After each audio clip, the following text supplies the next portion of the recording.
You're listening to Talking Law, the podcast where business owners just like you discover how to avoid legal landmines and build value using smart legal tips.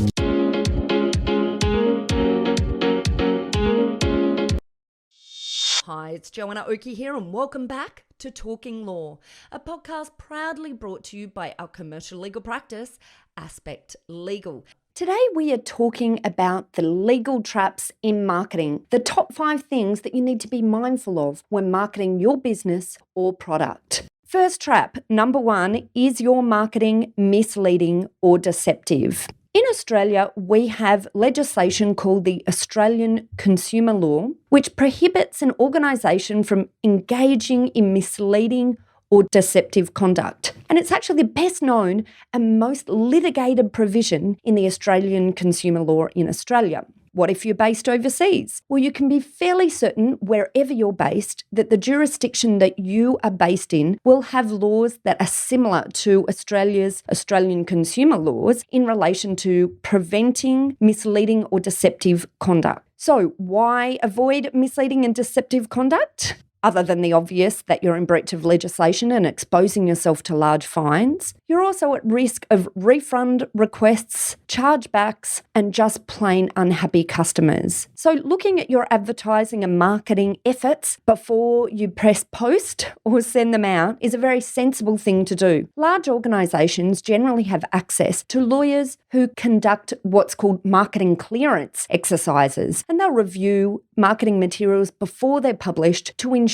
that they aren't contrary to misleading and deceptive conduct legislation and other similar legislation. But often in small businesses, we don't have access to this team of people to review content that we're pushing out into the marketplace. So it's particularly important that people who are dealing with content for our organisations and posting content for our organisations are aware of the elements of what might make some of the information that we're posting considered to be something that is misleading or deceptive. Sometimes elements that are misleading or deceptive are pretty obvious. Say, for example, over-the-top marketing campaigns or marketing claims. It's easy sometimes to go a bit over the top when people have their sales hat on. So it's always about looking at the elements that you're claiming in relation to the goods or services that you're providing and making sure that they are true and that they have an element in them that you can prove. If you can't prove it, don't say it. But some things that maybe are less commonly understood to be potentially misleading or deceptive are some of the following.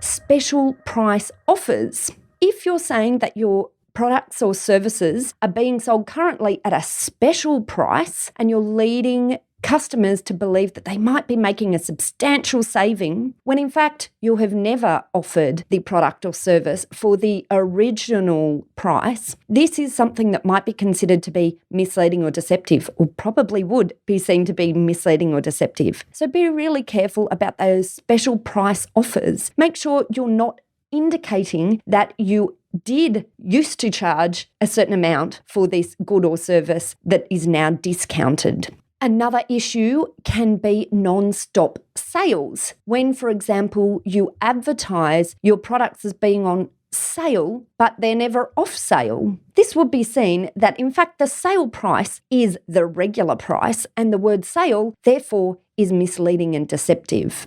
Bait advertising is a name that's given to advertising at a sale price when there's reasonable grounds for you believing that the goods aren't available or only available in very limited quantities. Sometimes this type of approach is used when there are very small quantities, or sometimes none at all, to lure in customers, hoping that they'll purchase more expensive products. So you need to be clear about the terms of your offer. If you really only have got a limited supply of a particular type of good or service that you're providing at a sale price, then make it clear that you're only offering it for a particular period or a reasonable period, or that you are limited to a particular quantity, so that people who are responding to the advertising understand that it's possible in responding that they may not qualify in time to get the offers that have been advertised. So it's really important to make the terms and conditions that relate to what you are advertising very clear together with your marketing. And finally, the last area that we're going to talk about today are fake testimonials and price comparisons. So I think the lesson in relation to this area of misleading and deceptive conduct is to keep your reasonable hat on as you're preparing your marketing material or reviewing your marketing material if you have someone else preparing marketing material on your behalf, and ensure that things that you say are able to be proved. If you can't prove it, then don't say it. And avoid the temptation to march into the realms of over-the-top claims during your advertising and marketing. This leads us into mistake number 2. Being exposed in social media. Often business owners are surprised when I tell them that they could be liable for things that other people have posted on their blogs, on their social media pages, or on their website. There have been a number of cases over the past few years where businesses have been found liable for statements made by third-party fans that were misleading or deceptive. And in some of these cases, the company directors were also found to be personally liable. I want you to think about that. That's a really significant point because personal liability is, of course, something that is extremely important for company directors and anyone involved in a business to avoid. So how do you avoid personal liability or liability of the organisation for things that are posted by third parties? In various cases where this has been raised by the courts and where a decision has been taken that an organisation is liable for the statements made by third parties on their fan pages, the website, or their social media pages,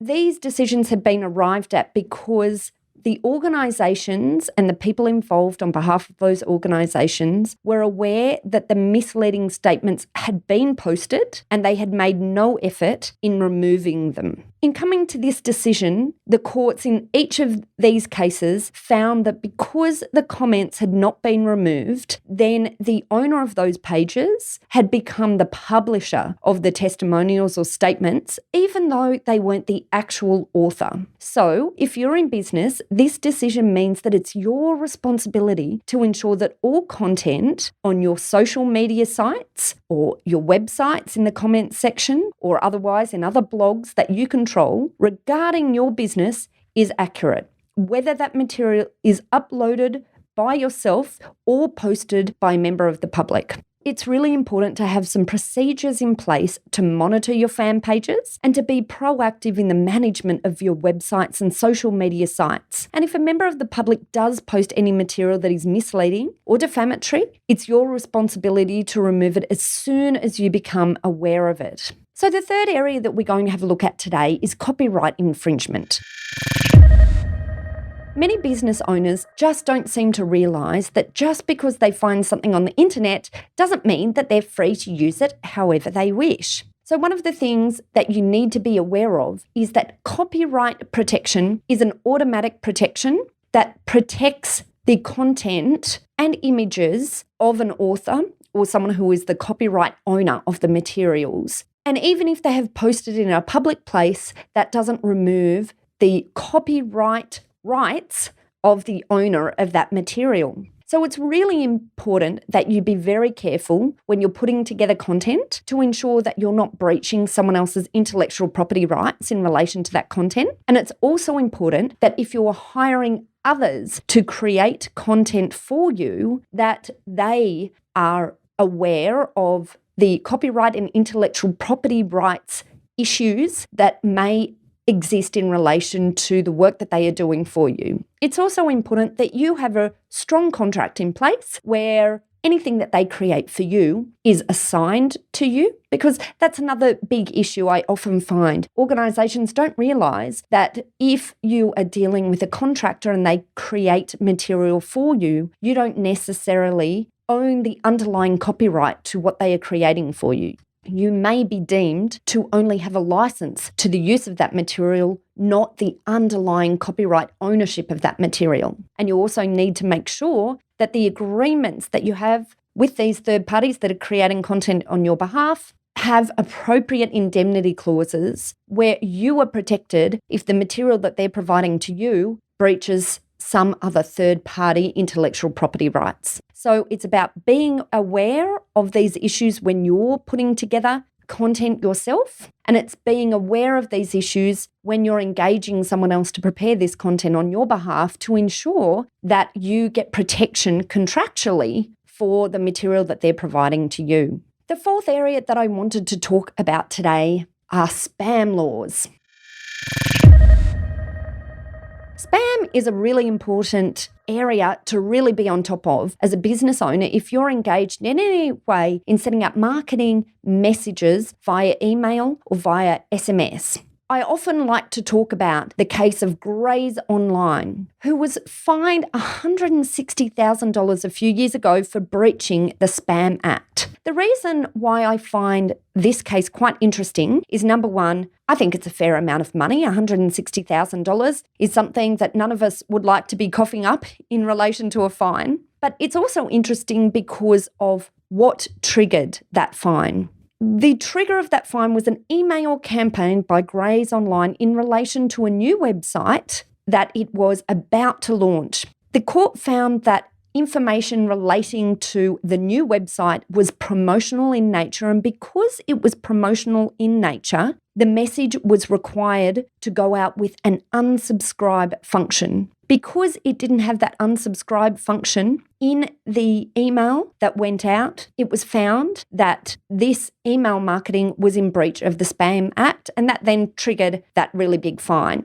Well, what does this have to do with me as a small business owner, you might be asking? And I'm glad you did. Let's talk then about the examples of some small business owners. One that I think is a great example is a Melbourne nightclub by the name of Brown Alley, who was fined $15,500 for sending out marketing SMSs without an opt-out function. So there you go. It's not just big businesses, it's also small businesses that might be in the firing line for failing to comply with the spam legislation. So what do you have to do to comply with the spam legislation and ensure that you're not on the receiving end of a large fine? There's 3 things to bear in mind to ensure that your marketing emails or SMS don't constitute spam. One is consent. You need to have either direct or implied consent in relation to your use of the marketing material that you're sending out, the sending of your marketing material to the people that you're sending it to. Now, often newsletter, email, marketing software that we use has inbuilt functionality to help us achieve this. And so it's a great idea to use this type of software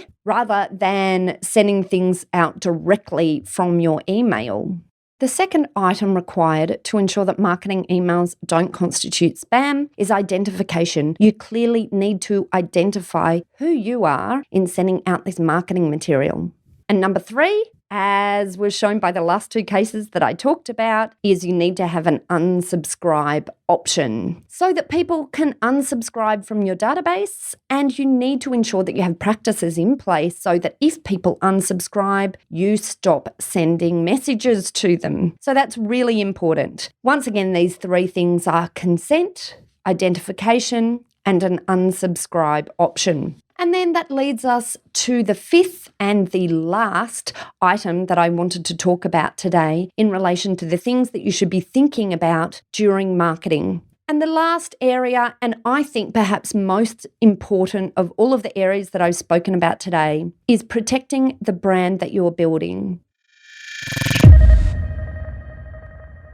Marketing is all about building a brand. But if you're building a brand that you haven't protected, the risk is that your marketing spend becomes valueless at the end of the day if you can't protect that brand or stop other people from using a similar brand, or if you're forced to stop using your brand because someone else has a better right to it than you. So the way that you can protect your brand in Australia and in most jurisdictions overseas is through the area of trademark registration. Trademark registration registration can be a simple and easy process if it is done at the right point in the life cycle of your use of that mark. And trademark registrations are one of those things that are first in, best served. So it's really important to get in early. Timing is critical with trademark registrations. It's also critical to get trademark registration or protection for your brand, to have a brand that is capable of registration and protection. And that means a brand that is not too descriptive or too generic, something that is capable of distinguishing you from other businesses providing similar goods or services. Trademark registrations are one of those things that sometimes seem a little bit easier on the surface than they can be in real life. There's a number of decisions in getting a trademark registration that you need to ensure you have dealt with correctly. You need to ensure you're choosing the right classes of protection and that you're registering it in the right entity, that you're making the right choice between whether or not you choose a logo or a word mark that you're protecting, and making sure that you have the specification right. But if you get the right advice and you get the right trademark in place, then this protection can make all the difference for you into the future in terms of protecting that fabulous brand that you're building with all of this marketing that you're doing in the background.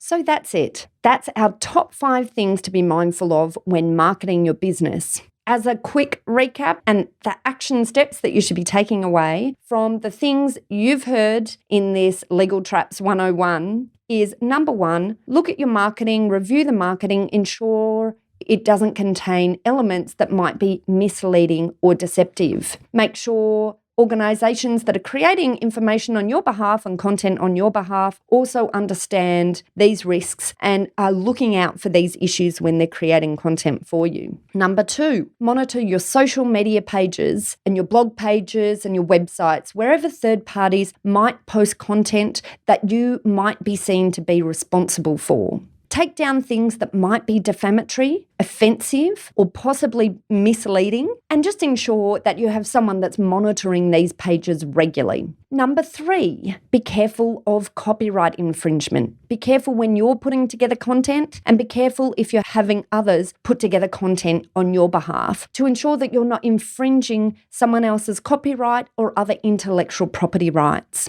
Number 4, when sending marketing materials over email or SMS, make sure you have consent, identify yourself, and include unsubscribe options. And number 5, protect that fabulous brand that you are building. Wonderful. So that's it for the top 5 things to be mindful of when marketing your business or product. If you'd like more information about this topic, head over to our website at talkinglaw.com.au.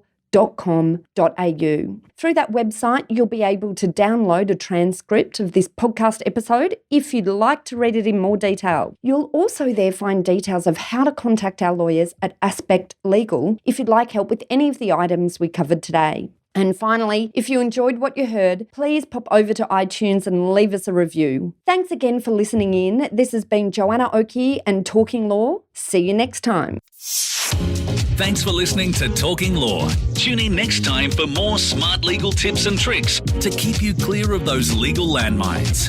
If you want to get a download of today's show notes, head over to talkinglaw.com.au. Are you looking for a top quality legal team to assist you in your organisation? Aspect Legal is an innovative commercial legal practice that specialises in providing fast and professional services for their clients. If you'd like to chat about how we might be able to assist you, simply head over to our website at aspectlegal.com.au to book in a time for a free discussion with one of our lawyers.